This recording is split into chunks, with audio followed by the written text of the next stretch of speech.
Saiba family blog থেকে আপনাদেরকে স্বাগত। লাইক অ্যান্ড সাবস্ক্রাইব করতে ভুলবেন না। প্রতিদিনের মতো মেয়েকে মাদ্রাসায় নিয়ে যাচ্ছে গ্রামের আঁকাবাঁকা মেঠো পথ দিয়ে।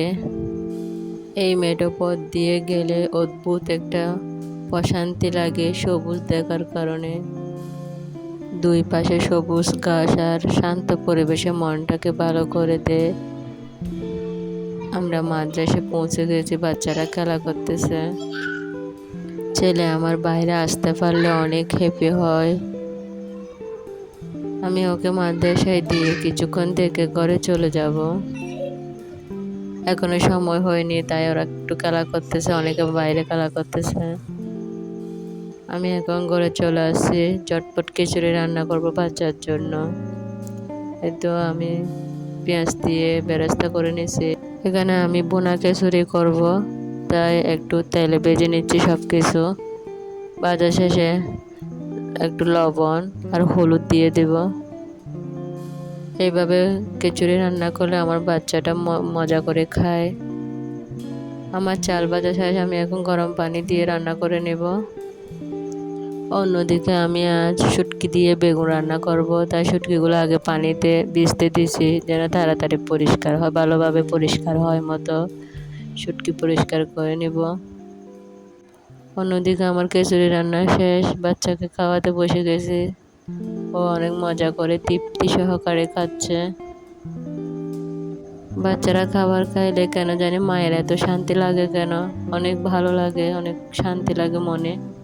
যতই খাক না কেন ভাবে আর একটু খাক। আমার মেয়েকে দিছে কাঁঠাল, ও কাঁঠাল বেশি পছন্দ করে। তবে এখন আমার ছেলে খেলা করতেছে, খেলা আবার খাবার খেতে আসতেছে। মাশাআল্লাহ বলবেন। ওর খাওয়া শেষ করে আমি এখন বেগুন শুটকি রান্না করতে যাব।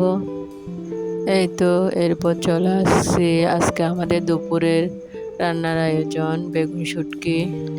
এখানে আমি তেলে পেঁয়াজটা ভেজে হলুদ আর মরিচ দিছি, একটু পানি দিয়ে কষিয়ে নিব ভালোভাবে। আমি এখানে কোনো মশলা দিব না, শুধু মরিচ আর হলুদ গুঁড়ো দিব।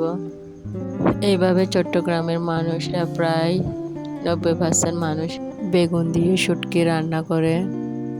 আমি এখানে মশলাটা কষিয়ে নিয়ে বেগুনগুলো দিয়ে দিলাম। বেগুন রান্না করতে বেশি সময় লাগে না, সে খুব তাড়াতাড়ি নরম হয়ে যায়, তাই আমি শুটকিটা দিয়ে দিলাম উপর দিয়ে। ভিডিওটা কিছুটা অন্ধকার, কারণ এখানে প্রচুর বৃষ্টি হচ্ছে, বিদ্যুৎ নাই।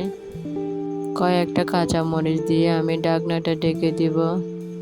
আপনারা কি কখনো বেগুন দিয়ে শুটকি রান্না খেয়েছেন? খেলে কমেন্টে জানাবেন। আমি এখন একটু নাড়াচাড়া করে দিয়ে জল দিয়ে দিব, মাখো মাখো জল করব, বেশি জল দেব না।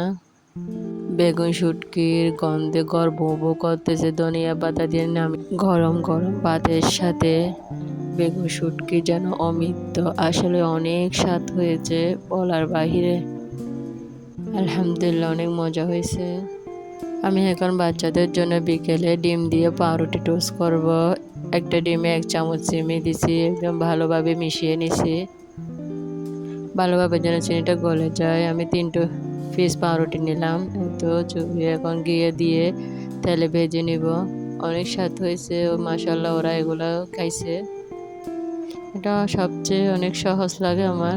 আপনারা যারা আমার ভিডিওটি কষ্ট করে দেখেছেন তাদেরকে অসংখ্য